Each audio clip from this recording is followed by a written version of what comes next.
if there's a, suppressed turnout scenario in New York City, we could see a result or a kind of level of competitiveness to the two parties that's closer to, Governor Hochul's narrow-ish win, I guess, on, New York historical standards over Lee Zeldin from 2022.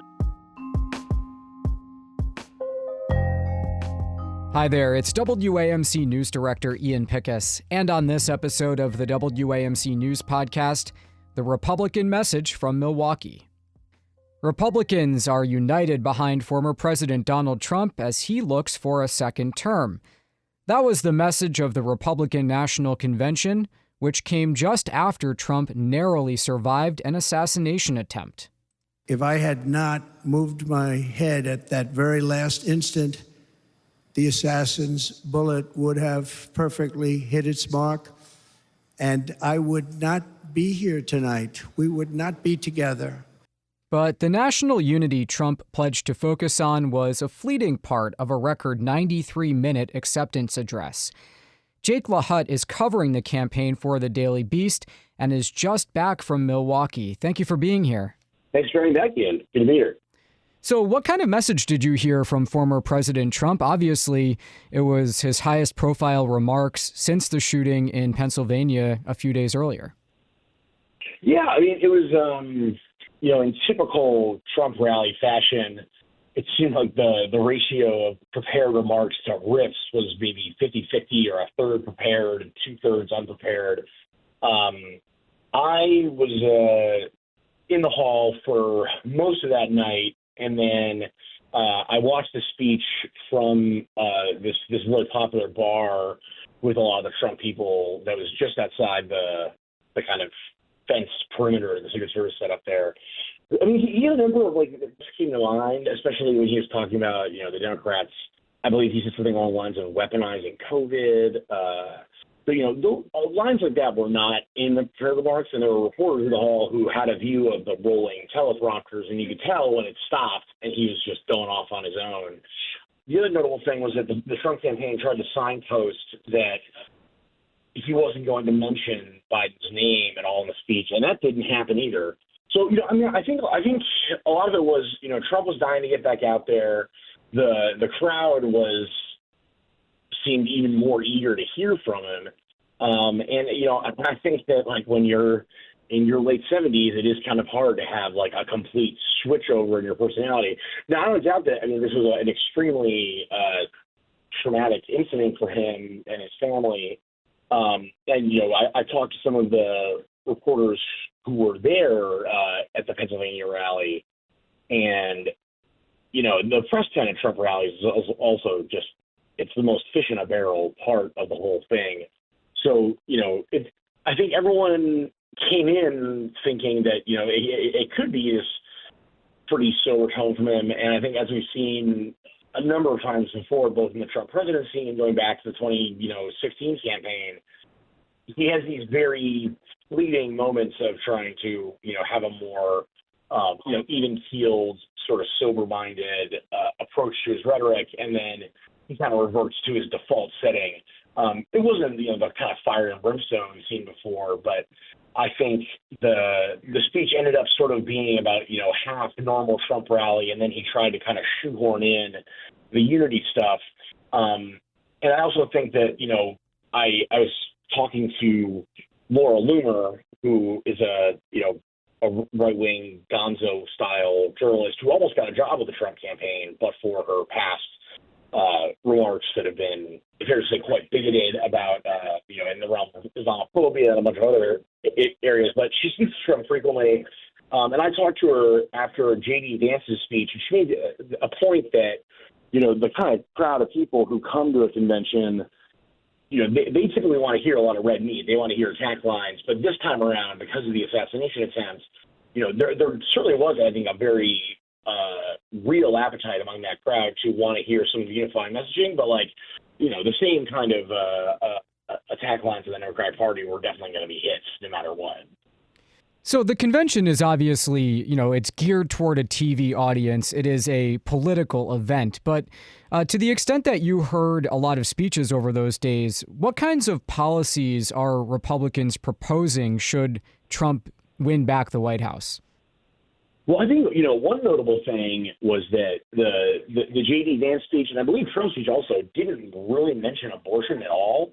That was completely downplayed across almost all of these speeches. There were a number of speakers who had a similar experience of having some sort of, violent crime happen or attack happen to a member of their family or themselves that was, blamed on immigration. I mean, there was talk about inflation and a little about the tariffs. Obviously, no connection to the fact that if Trump were to, regain office and impose these 10% tariffs or, upwards of 30% or more on Chinese goods, that would be extremely inflationary based on the consensus of economists. But, I like the way he's transformed the party. It was much more vibes-based. I mean, you weren't hearing a lot of kind of concrete plans. The other thing I thought was notable outside of the speeches was the presence of the Heritage Foundation there, because the Biden campaign's big message as the convention approached was trying to bang the drum of that think tank's Project 2025. So one thing that I thought was kind of interesting was I went up to their booth that was in one of the nearby convention halls that wasn't the main arena, and there was no mention of the thing at all in all this merch and swag they were selling. So, I think the common thread among the speeches was that this is a party that is very confident they're going to win, and in some ways, especially the higher profile speeches like Vance's, to a certain extent Trump's, they kind of reflected almost a more defensive approach. I think it was Sam Stein from The Bulwark who described Vance's speech as the cover two defense of vice presidential nomination speeches. And for those of you who don't know football, that's like, kind of like a middle of the road, like pretty basic formation where you're trying to make sure that no one can, put up too many yards on you. And I think that was the overall goal, was to try to just keep underscoring this notion that the Republican Party is totally unified behind Trump. But when it comes to, the economic and foreign policy side of it, I think aside from, the NATO bashing, the desire to not support Ukraine further, and then on the economic side, a little bit of mention of these tariffs, a lot of talk about inflation, but not necessarily about like rate cuts at the Fed or stimulus spending. It just there weren't a whole lot of specifics on those fronts.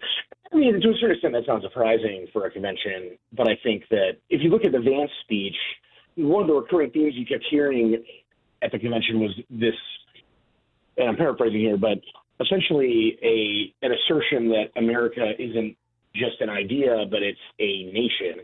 And what Vance means by that is that, this is not about kind of democratic norms or values, that America is about the physical borders of the country and the shared history of the people who have been here. So, there are a lot of kind of boilerplate lines of like, we're in favor of immigration, but it's got to be on our terms. We can't mess up our shared history too much. And this is much more along the lines of kind of the global, far-right nationalist populist movements that have been sprouting up in a bunch of Western democracies, and all of which have, when you look at the polling and the voter exit poll breakdowns of these movements, tend to split very heavily between college and non-college educated lines. And I think that was a big focus, was despite there's a lot of talk from the Trump campaign about, and they had a rap video, a whole bunch of attempts to try to attract voters of color, but ultimately, if you look at like who got the big prime time slots, I think that clearly the demographic they want to run up the score the most with is younger non-college educated men who probably otherwise wouldn't show up to vote. And I think that's why it was not surprising to see on the final night that the two big speakers before Trump were Hulk Hogan and then Dana White, the head of the UFC, who, by the way, has a connection to one of Trump's top staffers, Stephen Chung, who had been doing communications for that Ultimate Fighting League before coming back into Republican politics. So you mentioned that, Trump and Vance are now in place. One person who had been considered at one time for the vice presidential pick was Northern New York Congresswoman Elise Stefanik, who was vetted for the role, according to reporting. So what did she have to say? I did note that she pledged that New York would go for Trump in this election. Yeah, and well, I mean, I certainly think that on the House side, that's where a lot of this is going to come down to in terms of the majority and whether the Democrats can flip that and take it back. I also think that, based on the polling that both Democrats and Republicans are looking at here, I mean, the race has tightened in New York, and it's not hard to imagine that if there's a suppressed turnout scenario in New York City, we could see a result or a kind of level of competitiveness to the two parties that's closer to, Governor Hochul's narrow-ish win, I guess, on, New York historical standards over Lee Zeldin from 2022. Funnily enough, when I was watching the Stefanik speech, I kept looking out for where are her unity lines going to be? Because kind of in the back of my mind the whole time, sort of from trying to put my speechwriter hat on, looking at how they were transitioning to these lines. A lot of the additions of unity to the remarks here seemed very forced. And then I think the best example of how this didn't always go well was Ron Johnson, just gave the wrong speech apparently. But the only reference to unity Stefanik made was that how she had claimed she had unified House Republicans. And there really wasn't a whole lot of demonstrated interest from her in the speech about bringing together Americans of, all parties or folks who are less political. And she still seemed to be in that kind of attack dog role that was part of her appeal as VP. I think the question is, whether she will be in contention for a major cabinet position or if she will kind of continue to be this, basically she's become the New York Republican Party. And that, in a seat as safe as hers, this could be the kind of position she'll have where, these more competitive districts in the Hudson Valley and Long Island kind of have become her fiefdom, even though her district is the furthest away north from all of those, So just to wrap up here, I was struck watching from afar how much Trump had turned around his standing. If I think back to 2020, he lost the election. In the waning days of his presidency, he was impeached for inspiring the January 6th attack on the Capitol. And he was probably at as low an ebb as a president can be. And yet, during this convention, his rivals in this primary campaign were all there to endorse him wholeheartedly. So, I mean, it's we'll see what happens in November, but I think kind of a remarkable comeback.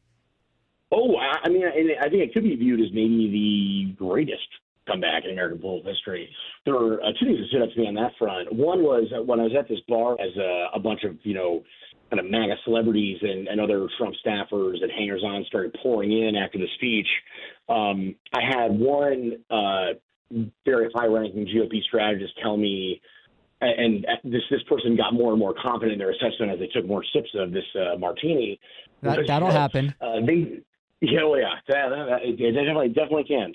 And this person said that they think after the assassination attempts that Trump has become the most important political figure in the U.S. since the Civil War, and that especially his response to it and the kind of the sort of literal iconography and the imagery that came from it of the fist pumps and all that sort of, locked up the election for him.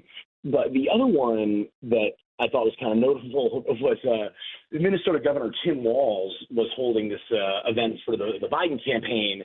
I think this was on Wednesday, and he described the Nikki Haley and Ron DeSantis night of the convention as the grovel and bend the knee theme of the day.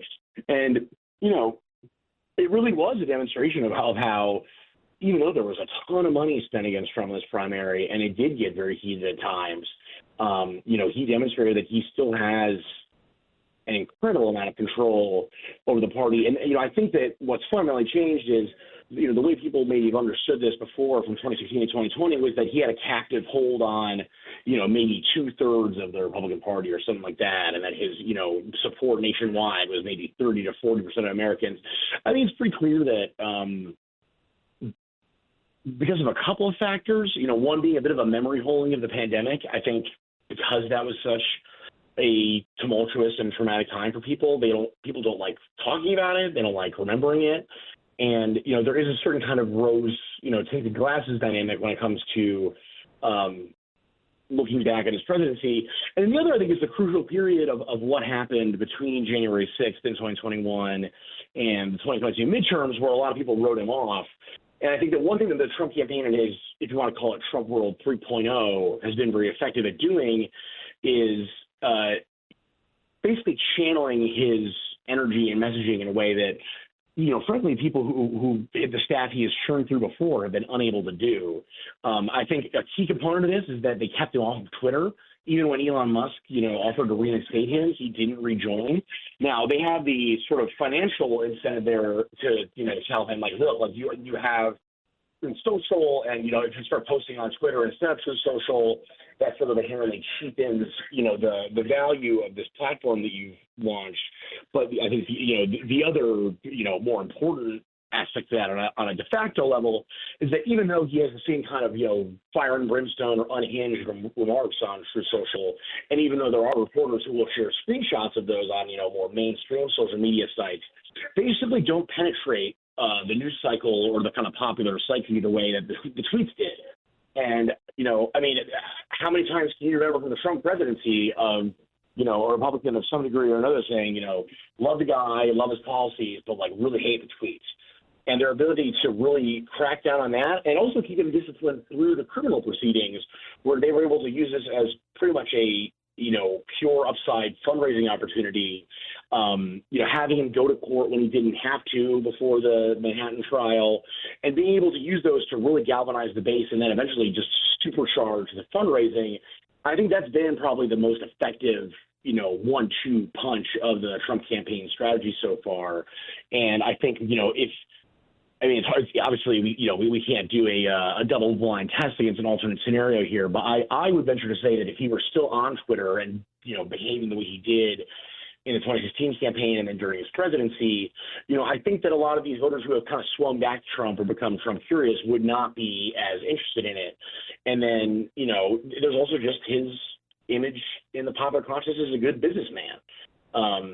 And, because of the way the economy is so contradictory and weird right now with, on the one hand, the U.S.'s broad macroeconomic numbers are great and much better than our, peer developed nations, the persistent cost of housing, groceries, all those things, there just is a sense that this is borne out in the polling that, voters, not just of the Republican Party, but independents as well, trust him much, much more on the economy. And, the Trump campaign, Chris Plasavita, the co-campaign manager, has basically said, like, they still think that the fundamentals of this race are about the economy and immigration. But I think what the assassination attempt did is also provide Trump an opportunity to soften his image, generate sympathy, and frankly, when it comes to not just the base, but the broader Republican Party and those Trump curious voters, it really does reinforce for him the sense that he's been persecuted. People are coming after him, and even though we still don't know that much about the shooter and his motives, we do know that the shooter looked into Joe Biden's whereabouts. And that's kind of it, though. But it doesn't matter for them. The mentions of the assassination attempt at the convention were all about, they have tried to take him out, yada, yada. They meaning, the Democrats, the left, the quote-unquote mainstream media, all that.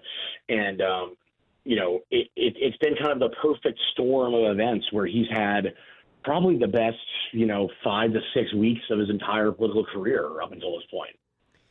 Jake Lahut is covering campaign 2024 for the Daily Beast, and we've been speaking about the Republican National Convention in Milwaukee. Jake, so grateful for your time and reporting, and if it's okay with you, we'll catch up in Chicago. Yeah, sounds good. I will be there. Okay, that does it for this episode of the WAMC News Podcast. Thanks so much for listening. Until next time, I'm Ian Pickus.